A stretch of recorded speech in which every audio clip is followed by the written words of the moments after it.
Hi, my name is Dr. Robert Anthony. I'm a child surgeon in Bangalore, but I'm here today talking as a parent and as someone who's very interested in the school system for our children.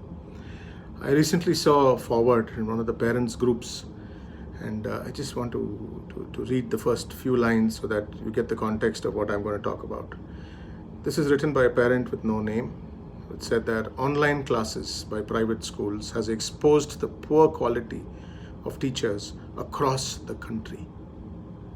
Parents are now able to see teachers teaching on a real-time basis, and we are shocked at the way the teachers communicate and teach. The poor pronunciation, spelling errors, the harsh tone of voice, and the lack of warmth and the lack of friendliness in teachers has outraged many parents. Questions are now also being raised about the high fees that they charge and the value delivered in return. I just want to share my thoughts on this. I'm a surgeon for more than 20 years, and I'm pretty good at the job that I do. But even now, when a parent requests me, when I'm about to operate on their baby, and they say, "Doctor, I want to come inside the operating theater to see how the surgery is done on my child," the answer is a clear no. There are many times the parent is themselves a doctor or a nurse, and when they request it, most surgeons all over the world don't allow it. This is basically because no matter how skilled or experienced you may be in your job, doing it while being watched live changes the stakes, even for the most simple job. And as a parent, we teach our children at home in the evening for 1 or 2 hours and teaching them one-on-one. I'm sure we're able to give a lot of warmth and keep a gentle voice and teach them as a one-on-one relationship. But even there, honestly, when I've tried it, I do end up raising my voice and being a little unfriendly to my child when he doesn't listen. Put yourself in a situation where you're handling 20 to 40 students. Even under one roof in the real classroom, it's not easy. But they've learned how to handle that. And suddenly now, they're having to teach 20 to 40 children online, each child in their own home, and most children having a parent sitting next to them, and the teacher knowing that they're being watched by these teachers. It is a different world. I'm not making excuses for some of the teachers who you saw. But I'm saying let's not tar all our teachers with the lack of respect for them. As about the poor pronunciation, trust me, in most of these prestigious tuition centers which teach our older children for IIT or the NEET or the other exams, most of the highly sought teachers are not the ones with the best pronunciation. They're the ones who are able to give their concepts clear to the children. In fact, the children prefer to listen to them because they're able to learn much faster. Even in my own work situation, there are some doctors who are terrible in their pronunciation. Trust me, terrible. And they come across quite rude as well. But their work is excellent. At the end of the day, in some professions, it is the end result which matters, not the presentation. I'm not saying that that it's an excuse, but let us be patient. And they are learning. And let's look at the whole picture which they're doing. Teachers in almost all the schools are generally trained professionals. If you have a doubt about their training, if you think that your school is employing untrained people, go check, double check, look for proof that they are trained. And they're trained in their subject, and they're trained in handling kids under one roof, under their direct supervision. They've not been trained in handling 40 children in different homes at a distance. Working from home comes naturally to some of your professions. It comes to the software people, it comes to maybe the call center people, or technical, financial people.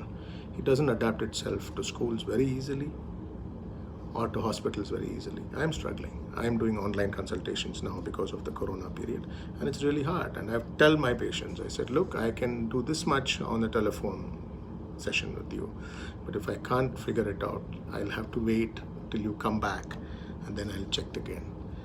And all I'm asking is, please don't put additional stress on these teachers who are learning. Some of them are not young and they've never done an online class before. Let's give them the patience.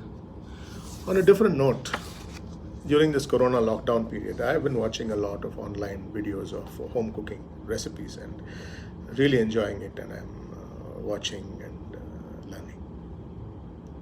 It looks good. It looks really well made and professional, and it's comfortable to watch. But I'm sure if you go and ask these people who make these online home videos, they must be doing more than one take, multiple takes, making a small stammer here, a mistake there, a delay here. I myself practiced twice to just make this short video, which is an impromptu amateur video. The teachers are handling many students in an unnatural, new teaching environment. I'm sure they'll come up to the task. Please be patient. It's a new world. All of us are learning. The future might well be homeschooling, because this might change the world of education completely. And I'm sure then that those of us who attach a lot of importance to the concerns which have been raised will be able to then do it from home and in a far better environment. And you are completely at liberty to choose this in the future. For now, don't be in a hurry. Don't be harsh. And in fact, the government of India has already provided the platform for open schooling, the NIOS, which will facilitate this in case some parents do move on to this, and they might well do it. In conclusion, if you feel the need to change the schools, I'm sorry, I forgot a very important one. There was an attempt to link this poor performance, as you perceive it, to the high fees which are charged by the school managements. If you have a concern with the fees, take it up with the school managements, or take it up as a parent body with your school management together. I'm sure the concerns are legitimate, but please don't drag our teachers into the fee issue. They are not part of that problem. They are not part of that issue. In fact, in this country, teachers are generally not paid well, and we have to really hang our heads in shame sometime. That compared to the Western world, teachers may not be treated as well in this country. And therefore, to link the high fees to the teacher's pronunciation is a bit harsh. We come from a country where teachers are respected greatly, and Guru Devo Bhava is what we learnt with. Corona probably is changing that, but I think that's because of the anxiety which everybody is facing. Our children are facing the anxiety. It's a world they've not understood at all, of not being able to go out or to meet their friends. They are in isolation at home without meeting their best friends and running on the field and getting their energy out. Our parents are under the same anxiety. Our work, our home situation, and the fear for our children's future. I'm sure the parents are anxious as well. That may be what is fueling some of this anxiety collectively. Our teachers also are at anxiety levels which are unparalleled before, because they are now learning to teach with every child having a parent like a helicopter hovering around the child. My honest suggestion, if your child is taking online classes, get them a headphone which shuts out the rest of the home environment. Let the child focus on the class. If you are next to the child throughout the lecture, your child is not going to focus on the class. He's also wondering what you're doing there. He's looking at your expressions, and if you hear something which you don't like and you shake your head in a disparaging moment, he will understand that, and he will also not pay respect to what he's learning. In conclusion, let's come out of this together, but please, please don't tar all our teachers across this whole country in one brush and smear the name. Let us fight this together and come out of this together. Thank you for listening to the end.